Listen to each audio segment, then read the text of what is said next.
Hey everybody, it's Neil and I have bikes up there. I have a bike down here. I got bikes everywhere and I have here a replacement tire set for bikes. So let me go ahead and show you what we have in this. So this is going to give us everything really for the most part for our bike.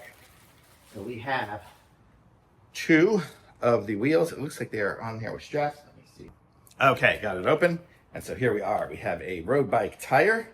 So this one here would be the kind of a replacement for the one, this one here, the mountain bike.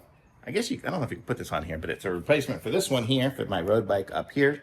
So it will be right about the same size. Actually looks the same as that one here. Probably the same one that I got last time too.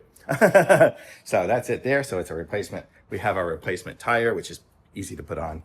And we've got two of those. It says max pressure is 110, so I think it is the same exact one I have. This other one says that too. I do it up to about 100, 105.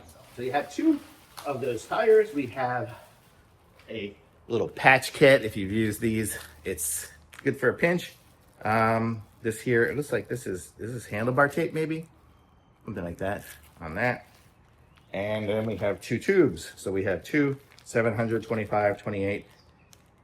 C tube. So if you have some replacement, and it looks like it's got the press the valves, which is what I use on my bike. So we are good. So this is everything I need for a replacement set of tires, of wheels, of tires, and tubes when I need them. So I'm all set for that, which will be probably at the end of this season because I'm just about starting to ride and I just put these ones on. So we'll see how far I can get in this season riding with that. So very cool. Nice setup.